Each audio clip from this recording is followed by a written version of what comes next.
All India railway act apprentice association banner तले आज बेरोजगार रेल अप्रेंटिस ने वाराणसी के मां सरस्वती पीजी कॉलेज में अपनी समस्या को कांग्रेस प्रदेश अध्यक्ष अजय राय को अपना ज्ञापन सौंपा। वहीं एक बेरोजगार रेल अप्रेंटिस ने अपना दुख दर्द को बयां किया। कहा, हम सरकार के गलत नीतियों के वजह से हम स्किल रेल अप्रेंटिस बेरोजगार हैं। हमने रेलवे से प्रशिक्षण प्राप्त किया, रेल का काम को सीखा, हम डबल स्किल है, हमें रेलवे में प्रशिक्षण करके बेरोजगार है। जबकि पूर्व की सरकारों में रेल अप्रेंटिस को ट्रेनिंग के पश्चात हमें जीएम पावर के तहत हमें रेल में समायोजित कर लिया जाता था। मौजूदा समय में हमें 20% सीट आरक्षण दे दिया, जिससे रेल स्किल रेल अप्रेंटिस को कोई लाभ नहीं हो रहा है। हमारा 100% हक छीनकर हमें 20% का लॉलीपॉप दे दिया गया। वहीं उत्तर प्रदेश कांग्रेस प्रदेश अध्यक्ष अजय राय ने भरोसा दिलाया कि जल्द उनका समायोजन होगा और सभी स्किल रेल अप्रेंटिस की मुद्दा कांग्रेस के लीडर राहुल गांधी से हम बात करेंगे और संसद भवन और विधानसभा में रेल अप्रेंटिस के मुद्दे को उठवाएंगे। इस मौके पर कांग्रेस के जिला अध्यक्ष राष्ट्रीय अध्यक्ष एरा के चंदन पासवान, जनरल सेक्रेटरी आशीष मिश्रा, सौरभ श्रीवास्तव, प्रमोद सिंह, राजेश कुमार, गौरव गुप्ता, रविशंकर इत्यादि मौजूद रहे। तो हम सभी साथियों का तहे दिल से भैया जी को नमस्कार, धन्यवाद।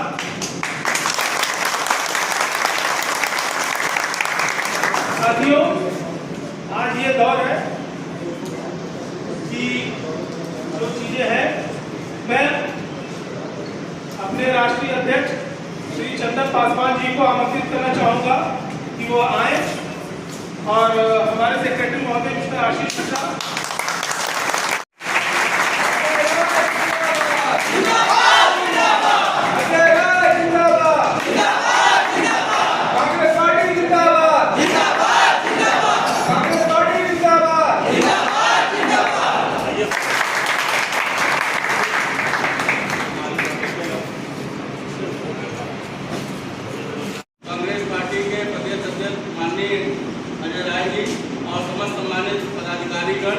आप सभी का तहे दिल से धन्यवाद है कि आप और हम लोगों की जो आशा है कि संसद तक हम लोगों की आवाज को पहुंचाया जा सके, इसके लिए हम लोग एकत्रित हुए और आप हम लोगों को समय दे रहे हैं। इसके लिए पहले तो सबसे पहले तहे दिल से आपका धन्यवाद। सर, हम लोगों की जो स्थितियां हैं वो बहुत ही गंभीर विषय है। रेल अप्रेंटिस के विषय में आपको बताना चाहूँगा कि पहले हम लोग जो है ट्रेनिंग कराई जाती है। ट्रेनिंग कराने के बाद में फिजिकल, मेडिकल और तमाम तरीके की भर्ती प्रक्रियाओं से हम लोग गुजर जाते रहे और 2014 तक, 2015 तक, 2016 तक कुछ जोनों में समायोजन होता रहा और कुछ जोनों में समायोजन नहीं हुआ। और उसमें भी कुछ स्थितियाँ इस तरीके से हुई कि कहीं पे 2012 से भी बैठे हुए, कोई 2010 से बैठे, कहीं 2008 से बैठे और कहीं पे 2017 तक भी सेंट्रल रेलवे मुंबई में समायोजन हुआ है। और इसमें भी जो भारतीय रेल ने हम लोगों के साथ खिलवाड़ किया, जो दोहरी नीति अपनाई है, 21 जून 2016 को एक आदेश निकाला जिसमें हम लोगों को 20% का जो आरआरसी की भर्ती प्रक्रिया में 20% का कोटा रिजर्व कर दिया और बहुत से जोन में जो है समायोजन करते रहे। तो इस तरीके से हम रेल अप्रेंटिस को आपस में लड़ाने का भी कार्य किया। सबसे बड़ी समस्या हम लोगों के बीच में ये है। दूसरी बात जो हम लोगों के बीच में, जब हमारा फिजिकल हो चुका, जब हमारा मेडिकल हो चुका, जब हम लोगों को ज्वाइनिंग बाकी रह गए, समायोजन बाकी रह गया, इसके अलावा पूरी भर्ती प्रक्रिया से अगर हम गुजर चुके हैं, तो आखिर दोहरी नीति हम रेल अप्रेंटिस के साथ क्यों अपनाई जा रही है? आखिर कहीं न कहीं मौजूदा जो सरकार है वो सरकार अपने ही उपक्रम के ऊपर जो उंगली उठाने का काम कर रहा है। जब हम लोगों को भर्ती कराया, जब हम लोगों को ट्रेनिंग कराया और ट्रेनिंग कराने के बाद में जब हम लोगों के ज्वाइनिंग का समायोजन का समय आया तो उस समय हम लोगों को 20% का कटोरा थमा दिया हाथ में कि भाई जाइए आप लोग भर्ती प्रक्रिया से गुजरिए। आज ये स्थितियां हुई कि जब ऑल इंडिया अप्रेंटिस एसोसिएशन का हम लोगों ने गठन करके संघर्ष करना शुरुआत किया और लड़ाई लड़ना शुरू किया, तो जब समायोजन नहीं हो रहा था तो हम लोग जब अपने हक और अधिकार की लड़ाई के लिए जंतर मंतर पे इकट्ठे हुए तो 20% दे दिया। हम लोगों ने 20% को स्वीकार नहीं किया, तो जब 20% को हम लोगों ने नहीं स्वीकार किया तो उसके बाद 1/3 दे दिया, पीटी माफ कर दिया। कुल मिला के हम अप्रेंटिस को आपस में कंपटीशन कराते रहे, हम लोगों को आपस में लड़ाते रहे और उसका नतीजा क्या हुआ कि 2019 की वैकेंसी निकली, 2024 में उसका रिजल्ट आया, 2024 में रिजल्ट आया। इतने लंबे समय तक 2016 से लेकर के 2024 तक कम से कम 10,000 रेल अप्रेंटिस ओवर एज का भी शिकार हो गए। ये भी एक विषम परिस्थिति हम लोगों के बीच है। इसके अलावा जब वैकेंसी आई तो वैकेंसी में जो हम लोगों का समझौता हुआ कि 1 आरक्षण पे जो है लोगों का 1/2/3 करके तमाम जातियों को फेल कर दिया। आप लोगों में हाथ खड़ा करके बताएं कितने लोग 2/3 के शिकार हुए थे, हाथ खड़ा करके बताएं।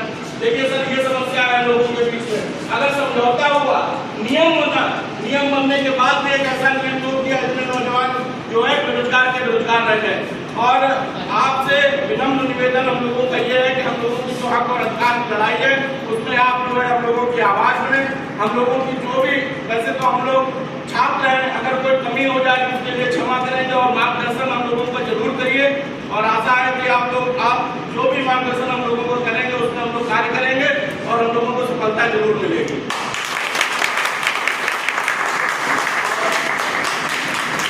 चंदन जी हम लोगों के बीच में मौजूद है, कांग्रेस पार्टी के प्रदेश अध्यक्ष, जिला अध्यक्ष और कोर कमेटी के सारे नेता और यहाँ पर उपस्थित को मैं इस बेरोजगारी की उपस्थिति में यहाँ पर जिस मकसद से हम लोगों ने जुड़ने का कार्य किए और इस तरीके से माननीय अजय राय जी का हम लोगों का सहारा मिला कि कावड़ जब व्यक्तियों का सहारा जो मिलता है उस पर एक आग सकती है। तो हम लोग बात को यहाँ पर एकत्रित होकर के ये बताने के लिए आए हैं, जब देश में कांग्रेस की सरकार होती थी तो अप्रेंटिस का मतलब उनके पिताजी को, माता जी को समझ में आता था कि अगर प्रशिक्षण प्राप्त किए हैं तो कन्फर्म है कि हमारे पुत्र को नौकरी मिलेगा। और जिसको हम लोग इसी समझ करके कि अगर अप्रेंटिसशिप कर दिए तो आज नहीं कल हम लोगों का निश्चित रोजगार से जोड़ा जाएगा। और कांग्रेस के समय में एक नीति था, जो छात्र प्रशिक्षण प्राप्त करता था वो प्रशिक्षण के बाद जीएम को एक कारण हुआ करता था कि अगर कर्मचारी की कमी है तो वैसे स्थिति में अप्रेंटिसों को बाहर कर लेनी चाहिए। लेकिन आज की वर्तमान सरकार जो ठेकेदारी प्रथा पर बैसाखी बनकर के सरकार अपने आप को अव्वल समझती है, वह सरकार समझिए कि अगर कर्मचारियों की कमी है तो मुनाफा कमाने वाले ठेकेदारों को ठेकेदारी देकर के आपका हक और अधिकार माना जाए। और जिसका नतीजा है रेलवे में ठेकेदारी प्रथा के कारण से आज हमारे छात्रों का काफी शोषण हो रहा है। अभी ठीक एक दिन पहले रायपुर में हमारे ऐसे मित्रों की करंट से हत्या, करंट लगने से मौत हो गई, जिसकी कल्पना हम लोग नहीं कर सकते हैं।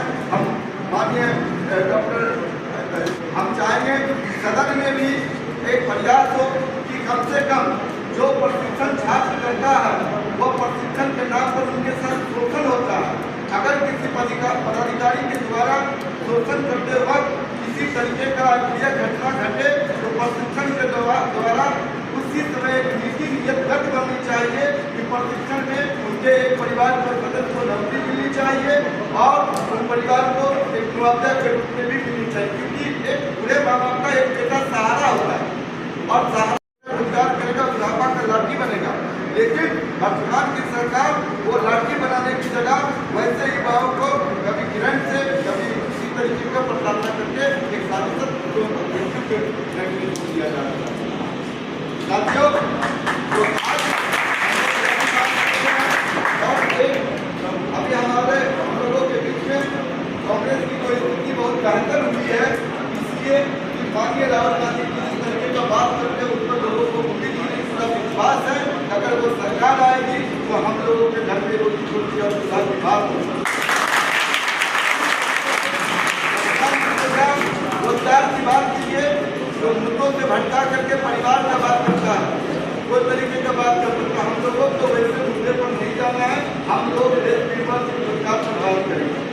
साथियों, आज हम लोग बनारस में इसलिए आए हैं कि हम लोग टीवी के माध्यम से हम लोग यहाँ का चुनाव को बहुत करीब से देख रहे हैं और सच का लड़ाई में एक लड़ाई चल रहा था, या तो झूठ बोलने वाला लोग जीतेगा या तो सच बोलने लोग पछाड़ेगा। और जिस तरीके से कोई भी झूठ में माननीय डॉक्टर अजय जी बेहतर परफॉर्मेंस दिखाएं और इसके लिए हम लोगों को एक उम्मीद है कि आने वाला दिन में उत्तर प्रदेश की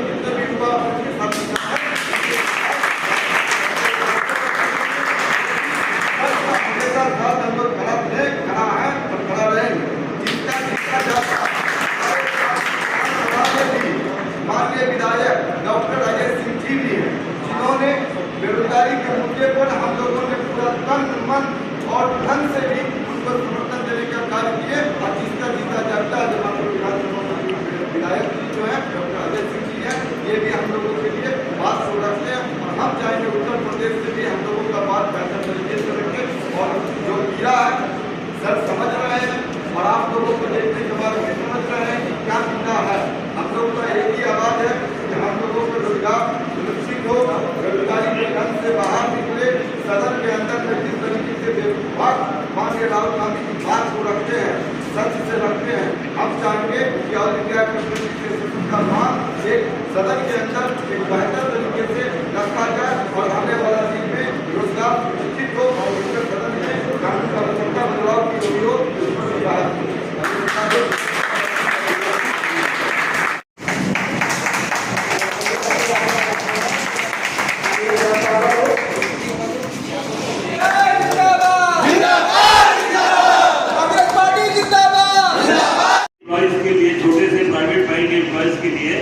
गुजरात मॉडल लेकर आए थे 2014 में कि गुजरात मॉडल से पूरे देश का काम करेंगे।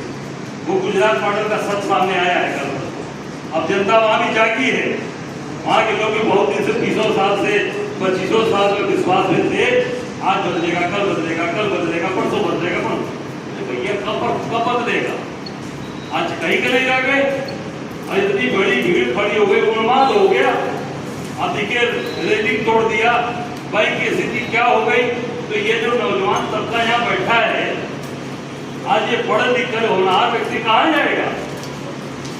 आज वो अपने परिवार, अपने बीवी बच्चों को ज्यादातर तो शादीशुदा होंगे, ज्यादातर तो शादीशुदा होंगे ना। अब तो अपने भी थे, बीवी भी आ गई, तो अभी क्या बच्चा भी होगा। तो आज कितनी स्थिति खराब हो रही है। तो ये निश्चित तौर से ऐसे घटिया लोग आकर बैठे हैं शासन में, जो केवल और केवल गुजराती को पैसा कमा रहे हैं। उठाकर देख लेना मेरी बात, मैं पहला व्यक्ति हूँ लगातार पूरे देश में लगातार शुरू से बोल रहा हूँ। सारा काम, जो भी काम है, रेलवे के भी आप देख लो, कौन कर रहा है? बनारस में देख लो आप, जितना ठीका, सीवर लाइन, गंगा जी घाट का काम, विश्वनाथ कॉरिडोर का काम कौन कर रहा है? सब गुजराती कंपनी ने। आप देख लो, जो बनाया इन्होंने रुद्राक्ष, किसने बनाया? गुजरात ने बनाया। लालपुर में जो बनाया इन्होंने, अब देखो जितना हिंदुस्तान का धन शोधन करके जितना पैसा लेके भागने वाला कौन है?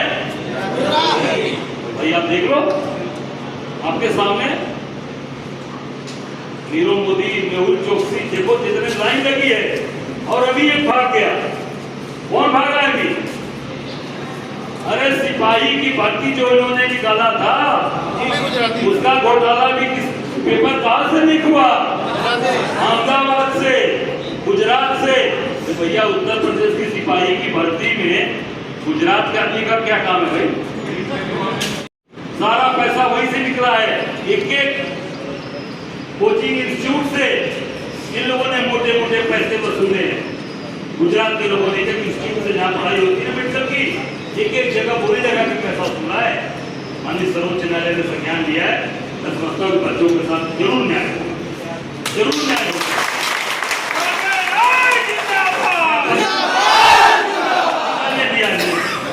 अब देखिए कि हालत खराब है। अभी तक कहते कि नहीं हुआ, नहीं हुआ, नहीं हुआ, मंत्री कहता था नहीं हुआ। अब जो दाखिल किया कल सुप्रीम कोर्ट ने लिफाफा में बंद करके तो दिया है कि बिहार में अब 2 जगह दिया है ना, 2 जगह साथ दिया है कि पेपर लीक हुआ है। बिहार में कोई हरियाणा या कोई प्रदेश और दिया है कि जहाँ पेपर लीक हुआ है। अब आ गया समझ में कि पेपर लीक हुआ। पहले यही प्रधान बोलता था, जो शिक्षा मंत्री है, क्या नाम प्रधान का, प्रधान, इन्हें कहीं कुछ नहीं हुआ। राहुल जी ने सबसे पहले कहा था कि नहीं, पहले ट्वीट आ गया था कि पर्चा लीक हो चुका है और नहीं मानते थे। अब मानना पड़ रहा कि आप कोर्ट के अंदर दाखिल कर रहे हो। कहां से हुआ? कौन आदमी? गुजरात का, अहमदाबाद का, क्या नाम है? विनीत आर्या।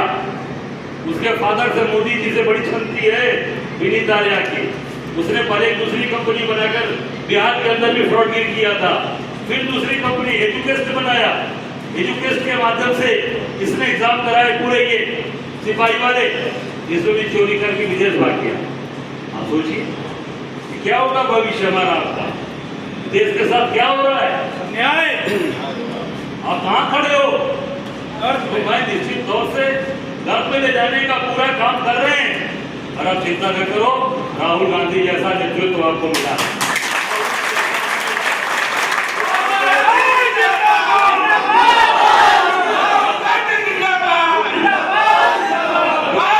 जिंदाबाद।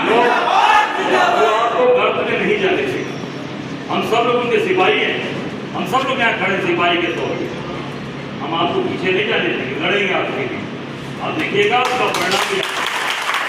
अभी आपने देखा कुछ दिन पहले हाथरस की घटना घटी थी, हम लोग गए थे, उड़कर मैं वहां से वापस आया, और वो भी सरकार वो दबाव बना रहा रेलवे डिपार्टमेंट की, नहीं वो हमारे लोको पायलट नहीं थे। पढ़ा होगा आपने न्यूज़पेपर में देखा होगा, क्योंकि आपके विभाग से संबंधित, इसलिए मैं ये बात बोल रहा हूँ। उन्होंने कहा नहीं हमारे नहीं, वो बाहर के हैं क्या है। अब ये बात बोली जा रही है, ये नहीं कर रहे हैं कि राहुल जी से मिले, इनकी समस्या क्या है, इनको 8 घंटे बदले आप 14 घंटे 15 घंटे ड्यूटी करा रहे हो, और रेलवे ट्रेनें जाके लड़ रही है, एक्सीडेंट हो रहा है। इसका समाधान आप नहीं कर रहे हो, और झूठी बात बोल रहे हो कि नहीं रेलवे हमारे नहीं थे, उनके नहीं थे, बात घुमा रहे। उनकी सुख सुविधाएं जो मिलती थी, उन सुख सुविधाओं को आप खत्म कर रहे हो, उसकी बात नहीं कर रहे हो, और बात को घुमाया जा रहा है। तो निश्चित तौर से हम सब लोग मजबूती के साथ, जिसने रेलवे बनाया, जिसने रेलवे में आपके मैक्सिमम इस देश के सबसे बड़े रोजगार, सबसे बड़ा काम देने का काम रेलवे के लिए किया। अब देखो इतने पहलवान हैं, रोज प्रैक्टिस कर रहे हैं, खिलाड़ी है, इसको ले जाओ, इसको आगे सुविधा दो, मिलवाओ उससे, देश का नाम करो। भाई कुछ नहीं, सारी सुविधाएं बंद, प्रैक्टिस करने वालों का काम बंद, खिलाड़ियों पहलवानों का काम बंद, खिलाड़ियों का काम बंद। ये क्या है, सब गुजरातियों को दे दो। अभी अमूल का कारखाना लगा है, सारे गुजरात के लोग, हाँ हमारे यहाँ है भाई, हमारे यहाँ 16 की रजिस्ट्री थी, अभी उसको मोदी जी अपने से ले रहे हैं, ले लो, और उसमें भी केवल गुजरातियों को काम मिल रहा है, बनारस के और किसी को काम नहीं मिल रहा है। तो मैं आप लोगों की बात जो आपने मुझे दिया पत्र, ये पत्र मैं राहुल जी को पहुंचा दूंगा, और मेरा प्रयास होगा आपका एक डेलीगेशन आप तय कर देंगे, एक डेलीगेशन हम राहुल जी से भी करवा देंगे आपको।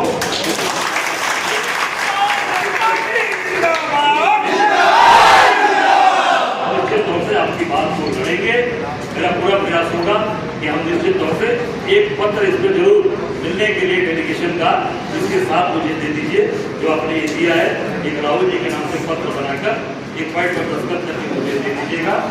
आप देखिए मुझे मिल जाए, निश्चित तौर से पूरा प्रयास करूंगा कि आपका डेलीगेशन मिल जाए, आपको आपकी पूरी कांग्रेस पार्टी, कांग्रेस का एक कार्यकर्ता आपके साथ है। तो इसलिए हमारे जिला अध्यक्ष ने ये कहा कि भैया बहुत लोग आ गए हैं, आप कहिए तो सबको लेकर आए। अब ये भाव देखिए, जिन्होंने कहा नहीं हमारे हमें बिल्कुल आ रहे हैं, आपका घर मेरा घर, मुझे निकलना है। अभी शंकराचार्य जी आए, पूरी की उनका आशीर्वाद देने जाना है मुझे ये बगल में, तो मैं कहा कि नहीं यहाँ से होके तक जाऊँगा। निश्चित तौर से आपकी लड़ाई में हम साथ हैं, पूरा कांग्रेस का एक कार्यकर्ता आपके साथ खड़ा रहेगा, आपको न्याय दिलाकर रहेंगे। बहुत बहुत धन्यवाद।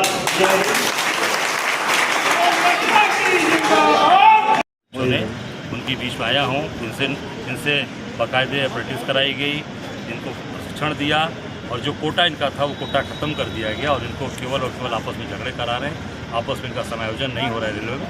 इसलिए ये पूरे लोग बेरोजगार हैं, और पढ़ लिख कर अप्रेंटिस करके आज वहाँ पर ट्रेनिंग करके बेरोजगार हैं।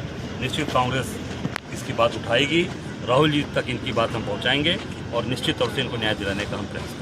2018 से लेकर 2024 तक 24 चल रहा है, 6 सालों में जेईई की परीक्षा भी नहीं हुई, इस पर क्या कहेंगे? लखनऊ में धरने में बैठे हैं। भैया हम तो जो परीक्षा हुई उसी का परीक्षा फल नहीं आ रहा है, और जो परीक्षा कर रहा है सबको लीक ये लीक की सरकार है, केवल और केवल लीक करा रहे हैं। पूरी तरीके से ये सरकार फेल है, और निश्चित तौर से जब से केंद्र की सरकार, प्रदेश की सरकार भाजपा की आई है, पूरी तरीके से देश के अंदर बेरोजगारी का बाढ़ आ गया है, महंगाई चरम पे है। हर व्यक्ति, हर नौजवान अपने भविष्य को लेकर, ये पढ़ लिख कर बेचारे बच्चे, एक होता है कि कोई अनपढ़ होता है, पढ़े लिखे बच्चे आज ये परेशान हैं। इनकी बात निश्चित तौर से लोकसभा और विधानसभा के अंदर उठी।